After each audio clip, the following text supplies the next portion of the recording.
Welcome to the Behavioural Finance Forum, discussion about risk culture in financial services.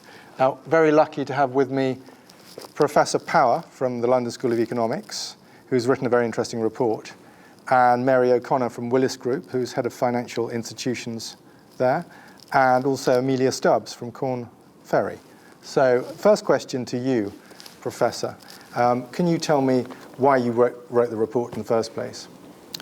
Well, risk culture was becoming, in financial services, was becoming a really hot topic in the post-crisis period, reaching a kind of peak of frenzy at around about 2011, when people were very worried about behavior and remuneration levels and things like that.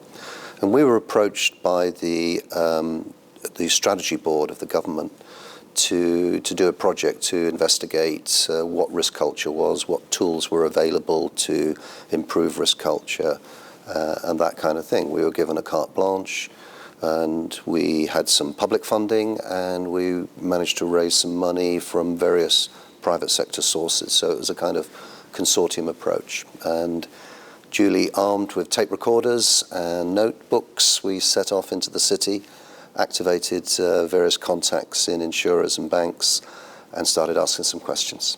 And did you get many different interpretations about what culture I think the really striking thing was how much variety we encountered. So organizations were under tremendous pressure to do something and knew they had to.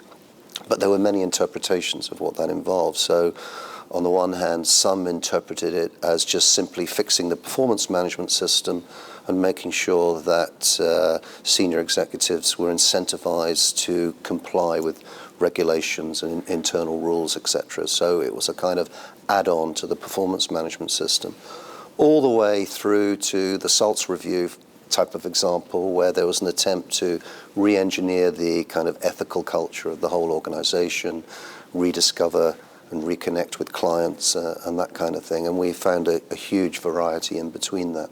So I think that really was very interesting. It was also difficult to analyze because it was so diverse. So if I just go to Mary, I mean, you worked at the regulator, Financial Services Authority as it was then. How did you find that? Was there a sort of one answer to this problem of risk culture, or many different answers to it? I think fundamentally there have to be many different answers, because different organizations will want to take different kinds of risk. They're made up of different kinds of people. Their control environments are different. And ultimately people are on a journey. I mean, the thing that I see now, it started when I was a regulator, but even more now when I'm out interacting with clients, is that clients are on a journey about what risk culture means for them. And I think it's evolving to become something in some of the places that have embraced it the most, to be something really holistic, really positive from a commercial standpoint, and for clients as well. Yeah, and if you gave an example to me earlier about retail banks are suddenly waking up to a different idea of culture. I think so, yeah. And it's really about putting the customer first, getting data about your customer, understanding where things can go wrong with your customer. And so you can, I think, and in the best way, harnessing data and technology, understand what your customer wants better and use risk in order to actually deliver better customer outcomes and better commercial results. Okay, so this is a leap forward on, say, what was happening 10 years ago when you look at the old Northern Rock or the old Lloyds Bank and HBOS, etc. Is that right? I mean, absolutely. And I think, some of it's being pushed by the regulators, some of it's being pushed by the current economic environment, where people need a different way and banks need a different way to distinguish themselves from other banks. It's a tough market out there. And if you can demonstrate that you deserve trust and you have the best responsiveness and the best products that customers need, you'll succeed. If I can bring Amelia in here, do you think the sort of pressure to bring in candidates for roles, whether they're non-executive roles or they're director roles in banks and financial services companies, is it more difficult to find people now who can tick every box, because they're supposed to be ethical, they're supposed to be good at process, they're supposed to be good business winners? It's an enormously complex role, and it's changing and evolving all the time. Yeah. But you need to understand the risk culture first of the organisation, and the technical skills, but the risk culture and the environment in which they're moving into, to really understand who's the best candidate for that role at the CRO, and then build the right function underneath them. because I have clients who go right from a foundational level who perhaps are in non-financial services all the way through to the more sophisticated banks, and each needs a different level of influence and stakeholder skills. But at the top, at the more sophisticated end of banking, the CROs now, it's a stakeholder and leadership role. Yes, they have risk through the core of what they do, but first and foremost, it's somebody who can navigate all the stakeholders, who can understand the culture of the organisation, and who can help that organisation to manage risk in a much more balanced way. Still a difficult role to fill, but I mean, and if you're enormously difficult, actually, sometimes. And if you're looking at recruiting younger people into the industry, Mary, is that a challenge? If you're looking at training them up to understand risk? I mean, insurance has been doing it for years, but I think it is a challenge. I think that the good thing is that risk has become a much more exciting career for people. So you get a lot more young people who want to be involved in risk. And the tools that they are going to have to use are evolving. So technology, things like telematic tools where you're going to be able to change controls in response to changing risk, are really going to be there for them. Can you just explain that a bit more? Telematic controls? Well, a good example would be, we have a client, and one of the things that they can do is they have little black boxes that are in your car, and they can tell you whether or not you're driving safely or not, and they can change your insurance premium as a result. They can even tell you if you're driving on a safe route or not to get to your office every day. And I think that kind of controls going forward as we as an insurance industry and as a risk industry get a grip on data, it's going to be more and more what we're going to be able to provide to customers. Yeah. So, Mike, and what about taking that and that's controls? They're looking at sort of some process, but also some behaviour. What about behaviour? What did you find out about behavioural change?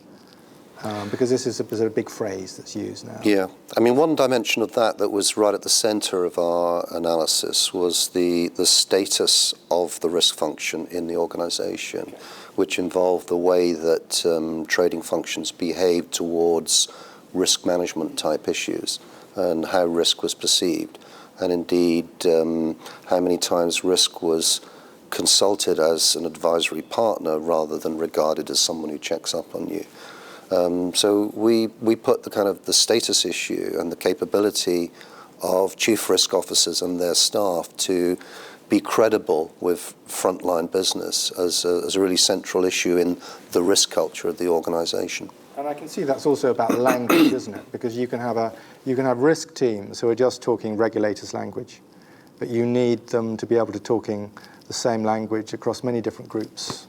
Absolutely. Shared, finding ways to talk about risk, sometimes without even using the word risk.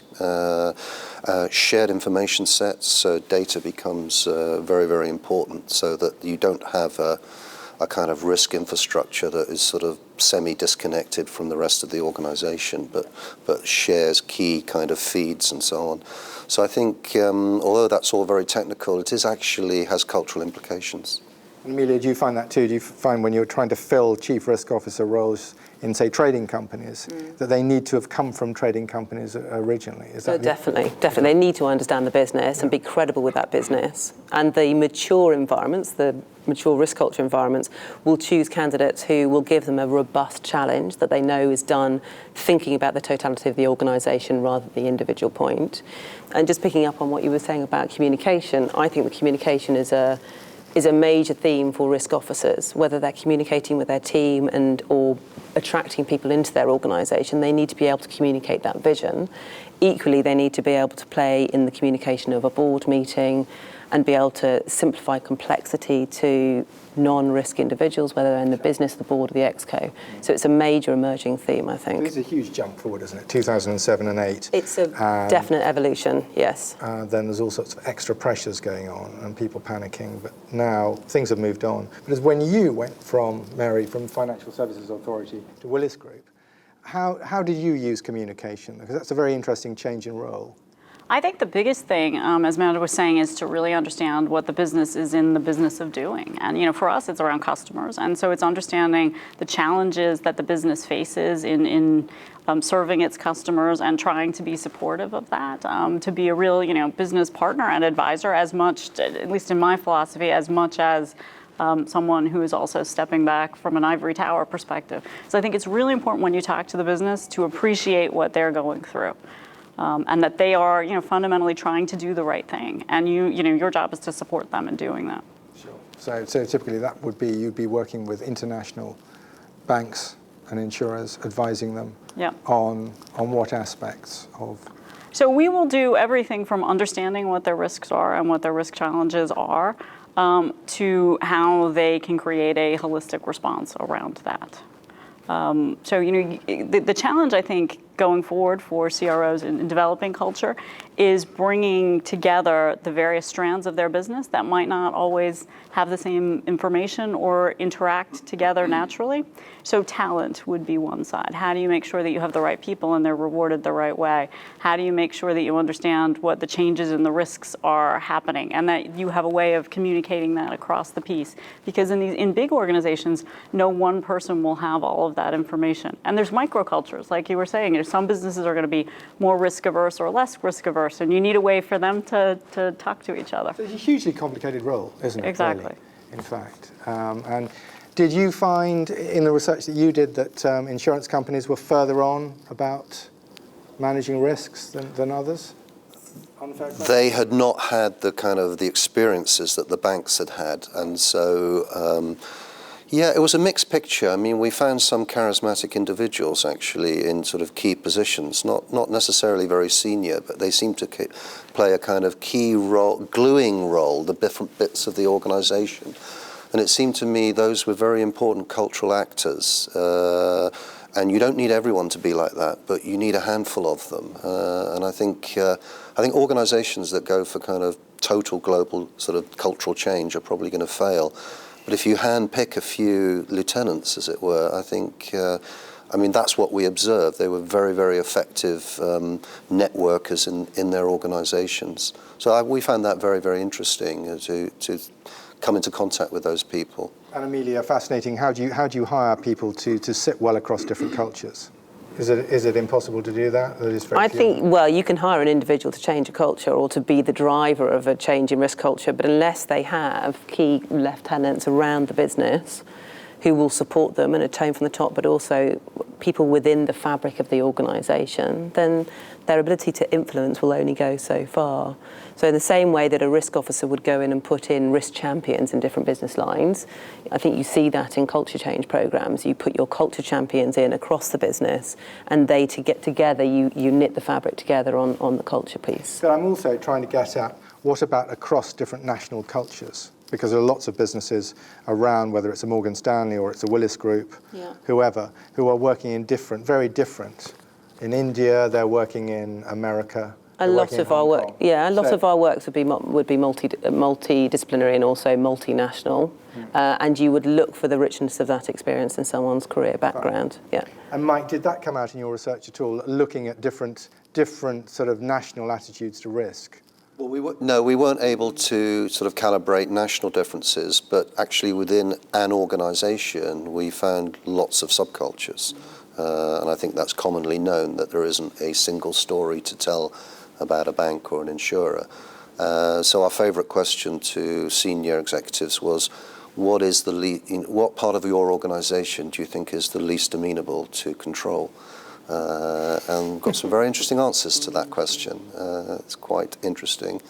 The things that they felt were perhaps little pockets of culture in themselves that might pose a risk in the future. And is one of the most important things about when you're trying to change risk culture or run a more effective risk culture, is it about asking questions? Mary, do you think that's the having people within an organisation who keep asking questions, how important is that? I think that's the single biggest thing that you can do, because the risk landscape is constantly changing. For financial institutions, the regulations are constantly evolving, and so I think you need people who can drill down and ask not just questions, ask the right questions and have enough credibility to get the answers, to make people think about it. Because the shift in culture now is that the businesses need to own risk. That's and that was very clear from your report, that's and I believe it from a regulatory standpoint as well. And I think that's, no one has the answers, or the answers might be different depending on the organization, but you've got to ask the question. Sure. Well, that's very interesting. And I suppose if you're going to look, we've looked back to the crash. What about if we look forward to the next 7 to 10 years? Are we in much better shape? I mean, a lot of work going on culture change for the next unpredictable event. What do you think, Mike, on that? I mean, you've asked lots of questions. History tells us that there'll be another problem. It won't have exactly the same shape as this one. And we'll be pointing fingers at the human resources or, again, at risk management. So, I mean, I think some things have been fixed this time, but organizations, especially large ones, have a tendency to fall over from time to time. And, you know, maybe that kind of shock is actually a good part of the ecology of the economy. It's good for strengthening the economy. And Mary, would you just say a final word on that? Well, I think the future for risk is good. I think we are at the cusp of kind of understanding more about risk. I think with the ability that we have now to bring in top talent in risk, I think that while we may be looking towards some shocks, I think that we will be able to operate, and you see organizations operating at a much higher level, and I think that's just going to continue. Very good. And Amelia, would you just give, if you were looking for your ideal risk chief officer candidate, what were the 4 skills that are the most important? Well, they need to understand the business that they're about to operate in. They need to have the respect and credibility with the business. They need to have the communication and stakeholder skills to actually marry those two together. And I think they also they need to have a forward-looking vision for their function, for risk in the organisation, for what their organisation stands for. Okay, right. Thank you very much. So I'm going to stop there, and thank you very much for listening, and I look forward to bringing you our next event. Thank you.